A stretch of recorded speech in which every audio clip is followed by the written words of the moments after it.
बिस्मिल्लाहिर्रहमानिर्रहीम। अस्सलामुअलैकुम friends, welcome to my channel cooking with Fatima. कैसे हैं आप सब? उम्मीद करती हूँ आप सब अपने अपने घरों में खैर खैरियत से होंगे, कुछ आबाद होंगे, हंसते मुस्कुराते होंगे। तो आज मैं आपके साथ शेयर करने जा रही हूँ बहुत ज़्यादा मज़ेदार सी, बहुत ज़्यादा डिलीशियस सी, फ्लेवरफुल सी, झटपट वे में आसान से बन जाने वाली मज़ेदार सी चिकन मटर बनाने की रेसिपी। तो आप इस रेसिपी को एंड तक लाजमी से देखिएगा और रेसिपी अच्छी लगी तो रेसिपी को लाइक कर दीजिएगा, शेयर कर दीजिएगा और प्यारे प्यारे से कमेंट करके ज़रूर से बताइएगा आप मेरी रेसिपी किस सिटी से देखते हैं और आपको मेरी रेसिपीज़ कैसी लगती हैं। तो चलें जी रेसिपी स्टार्ट करते हैं। बिस्मिल्लाहिर्रहमानिर्रहीम। तो सबसे पहले हमने जो है वो एक पॉट के अंदर तकरीबन एक प्याली से थोड़ा सा कम हमने यहाँ पे जो है वो तेल ले लिया। तेल को अच्छे से गर्म कर लिया। तकरीबन भी 1.5 जो है वो हमने मीडियम साइज़ की प्याज को जो है वो कट करके इस तरह से ऐड कर लिया, यानी कि एक बड़ी साइज़ की हमने प्याज ली और एक जो है वो हमने बिल्कुल मीडियम साइज़ की प्याज को अच्छा सा रफली सा कट करके इस तरह से ऐड कर दिया। ऐड करने के बाद इसे हम लाइट सा अच्छा सा फ्राई कर लेंगे। जब प्याज फ्राई होने लगेगी तब हम इस स्टेज के ऊपर इसमें जो है वो कुछ खड़े मसाले ऐड कर देंगे। तकरीबन भी 1 अदद इसके अंदर हम जो है वो बड़ी इलायची ऐड कर देंगे, 1 तेज़पात पत्ता ऐड कर देंगे, 3 से 4 इसके अंदर हम लौंग ऐड कर देंगे और तकरीबन 1 टेबल स्पून भर के इस तरह से क्रश करके हाथ की मदद से शाहजीरा ऐड कर देंगे। तमाम चीज़ों को अच्छे से मिक्स करेंगे, वेल कंबाइन करेंगे, तमाम मसालों का कच्चापन अच्छे से दूर करेंगे। इसके बाद इसके अंदर हम जो है वो टमाटर ऐड कर देंगे। तो मैंने तकरीबन भी 2 अदद जो है वो मीडियम साइज़ के टमाटर को पील ऑफ करके ऐड किया। आप चाहें तो छिलका समेत भी ऐड कर सकते हैं। तमाम चीज़ों को अच्छा सा मिक्स करेंगे, वेल कंबाइन करेंगे।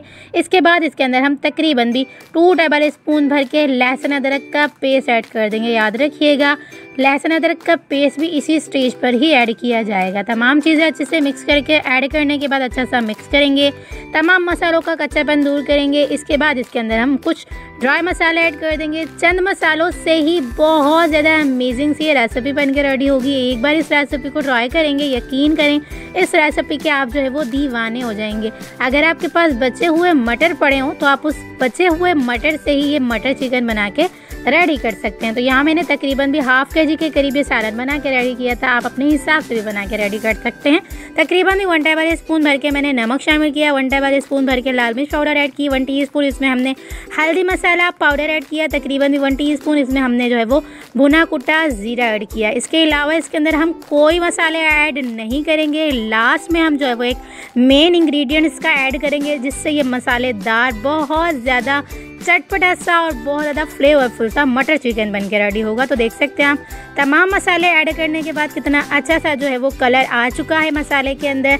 इसे हम मुस्तकिल चम्मच हिलाते जाएंगे और इस तरह से फ्राई कर लेंगे। मसाला जब भुनने की स्टेज पे आ जाएगा तब हम इस स्टेज के ऊपर ढक्कन ढक के बिल्कुल लो फ्लेम पे तकरीबन भी 5 से 7 मिनट के लिए इसे लो फ्लेम पे अच्छा सा कुक कर लेंगे। इस तरह से हमारा मज़ेदार सा मसाला अच्छे से भुन जाएगा। तो देख सकते हैं आप तकरीबन भी 5 से 7 मिनट के दौरान अमेजिंग सा हमारा जो है वो मसाला अच्छे से भुन चुका है। चम्मच की मदद से अच्छा सा इसे मैश कर लेंगे। इस तरह से जो रहे हुए टमाटर हैं वो अच्छे से मैश हो जाएंगे। तो याद रखिएगा मैं पील ऑफ टमाटर इसलिए ऐड करती हूँ, जब हम मसाले को अच्छा सा फ्राई करते हैं तो जब हम पील ऑफ टमाटर ऐड नहीं करते यानी कि छिलका समेत ऐड करते हैं तो छिलका ऊपर से बन के आ जाता है तो वो अच्छा नहीं लगता। तो इसलिए मैं पील ऑफ टमाटर ऐड करती हूँ ताकि हमें जो है वो मसाला भुनने में भी आसानी हो और जो है वो टमाटर अच्छे से सारे मैश हो जाएं और छिलका जो है वो बिल्कुल भी बन के ऊपर सालन के ना आए। तो देख सकते हैं अब तमाम टमाटर हमारे अच्छे से मैश हो चुके हैं और तेल कितनी अच्छे से ऊपर आ चुका है। इसका मतलब है हमारा जो है मसाला बहुत ज़्यादा अच्छी तरह से भुन चुका है, कुक हो चुका है। तो अब हम इस स्टेज के ऊपर इसमें जो है वो चिकन ऐड कर देंगे। चिकन ऐड करने के बाद चिकन को अच्छा सा फ्राई करेंगे, मीडियम टू लो फ्लेम पे जो है वो ऐसे अच्छा सा कुक करेंगे। चिकन ऐड करने के बाद फ्लेम को बिल्कुल हम हाई करेंगे। इस तरह से चिकन का जो है वो पानी निकलता है तो वो अच्छे से जो है वो खुश्क होने लगता है और चिकन अच्छे से जो है वो गल जाती है। फुल फ्लेम पे जितना आप कुक करेंगे चिकन को उतनी चिकन आपकी अच्छे से जो है वो कुक हो जाएगी। तकरीबन भी 3 से 4 मिनट तक हमने अच्छा सा कुक किया, फ्राई किया। देख सकते हैं आप चिकन ने अपना कलर चेंज कर लिया है, चिकन के ऊपर अच्छा सा कलर आ चुका है। तो अब हम इस स्टेज के ऊपर इसके ऊपर जो है वो प्याली के करीब जो है वो फेंटी हुई दही ऐड कर देंगे। दही इसलिए हम ऐड करें, दही ऐड करने से चिकन बहुत ज़्यादा जूसी सी और हमारा मसाला बहुत ज़्यादा ग्रेवी वाला बन के रेडी होगा। तो देख सकते हैं आप हमने यहाँ पे ½ प्याली के करीब दही ऐड कर दी है। दही ऐड करने के बाद चिकन को दही में अच्छे से मिक्स करेंगे। मिक्स करने के बाद ही फ़ौरन से आप देख सकते हैं कितना अच्छा सा जो है वो कलर आ चुका है, कितनी अच्छी सी जो है वो ग्रेवी चिकन के ऊपर बन के आ चुकी चुकी है, देख सकते हैं आप। तो अब हम जो है वो चिकन को गलने के लिए ढक्कन ढक के बिल्कुल लो फ्लेम पे इसी दही के पानी में जो है वो गलने के लिए तकरीबन भी 10 से 12 मिनट के लिए बिल्कुल लो फ्लेम पे छोड़ देंगे। इस तरह से चिकन अच्छे से गल जाएगी। तकरीबन भी हमें यहाँ पर पकाते हुए 5 से 7 मिनट हो चुके हैं चिकन को। तकरीबन भी 10 मिनट के लिए हम जो है वो बिल्कुल लो फ्लेम करके जो है वो ढक्कन बंद करके छोड़ देंगे। दही के पानी में, टमाटर प्याज के पानी में और ये अपने पानी में बहुत ज़्यादा अच्छी तरह से गल जाएगी और ग्रेवी भी बहुत ज़्यादा अच्छे से बन के आ जाएगी। तो देख सकते हैं आप, दही के पानी में टमाटर प्याज और जो है वो ये अपने पानी में, यानी कि चिकन अपने ही पानी में कितनी अच्छी तरह से जो है वो कुक हो चुकी है, अच्छे से गल चुकी है। तकरीबन भी 12 मिनट हो चुके हैं बिल्कुल लो फ्लेम पे अच्छे से कुक करते हुए। देख सकते हैं आप कितनी अमेजिंग सी हमारी जो है वो चिकन अच्छे से गल के रेडी हो चुकी है। तो अब हम इसे स्टेज के ऊपर इसमें जो है वो मटर ऐड कर देंगे।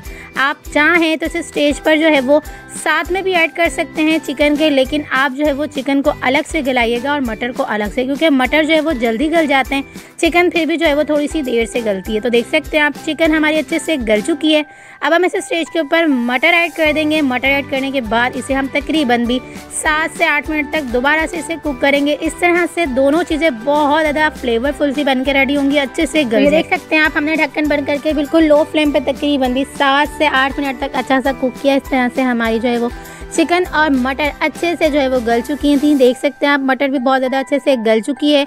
कोई हमने इसके अंदर पानी ऐड नहीं किया। आप चाहें पानी ऐड करना तो कर सकते हैं, क्योंकि जो है वो मैंने ग्रेवी वाली ही रखनी थी मटर चिकन। अगर आप जो है वो शोरबे वाली रखना चाहें तो रख सकते हैं अपने हिसाब से, लेकिन मैंने यहाँ पे जो है वो ½ kg बिल्कुल ग्रेवी वाली मटर चिकन बना के रेडी की थी। देख सकते हैं आप, ग्रेवी कितने अच्छे से जो है वो बन के आ चुकी है चिकन के ऊपर और मटर कितनी अच्छे से हमारे जो है वो गल चुके हैं। मैं आपको चेक करवाती हूँ, मटर हमारे तकरीबन भी 7 से 8 मिनट के प्रोसेस में ही कितने अच्छे से गल चुके हैं, कितने अच्छे से जो है वो कुक हो चुके हैं। तो मैंने यहाँ पे ½ kg चिकन में तकरीबन भी 1 पाव के करीब मैंने यहाँ पे मटर लिए थे। आप अपने हिसाब से भी ले सकते हैं, जितने आपने मटर ज़्यादा रखने हो या चिकन ज़्यादा रखने हो। मैंने अपने हिसाब से बिल्कुल परफेक्ट जो है वो ये रेसिपी बना के रेडी की है। अगर आप जो है वो इस स्टेज पर पानी ऐड करना चाह रहे हैं तो आप जो है वो इस स्टेज पर आके ऐड करिएगा।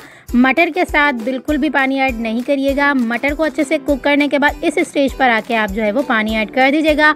जितना आपने जो है वो पानी ऐड करना हो, जितना आपने शोरबा रखना हो, तो आप इस स्टेज पर आके जो है वो पानी ऐड करके तकरीबन भी 5 से 7 मिनट तक दोबारा अच्छे से कुक करिएगा। इस तरह से बहुत ज़्यादा अमेजिंग सी, फ्लेवरफुल सी, डिलीशियस सी आपकी जो है वो मटर चिकन बन के रेडी होगी। तो आप इस रेसिपी को एक बार मेरी रेसिपी से ज़रूर से ट्राई करिएगा और मुझे अपना फीडबैक ज़रूर से दीजिएगा आपको ये रेसिपी कैसी लगी। और रेसिपी अच्छी लगी तो रेसिपी को लाइक शेयर कमेंट ज़रूर से कर लीजिएगा। चैनल पर नहीं हुआ तो प्लीज़ चैनल को सब्सक्राइब कर लीजिएगा और बेल आइकन के बटन को ज़रूर से प्रेस करिएगा, ताकि मेरी हर न्यू आने वाली वीडियो आप तक आसानी के साथ पहुंचती रहे। तो चलें जी, मिलते हैं नेक्स्ट वीडियो में। जब तक अपना ख्याल रखिएगा, मुझे दुआओं में याद रखिएगा। अगर आपने इस रेसिपी को पसंद किया तो प्लीज़ रेसिपी को फ्रेंड्स और फैमिली मेम्बर्स में ज़रूर से शेयर करिएगा। तो चलें जी, मिलते हैं नेक्स्ट वीडियो में। जब तक अपना ख्याल रखिएगा, मुझे दुआओं में याद रखिएगा। मिलते हैं नेक्स्ट वीडियो में बहुत ही आसान, सिंपल और यूनिक सी रेसिपी के साथ। अल्लाह हाफ़िज़।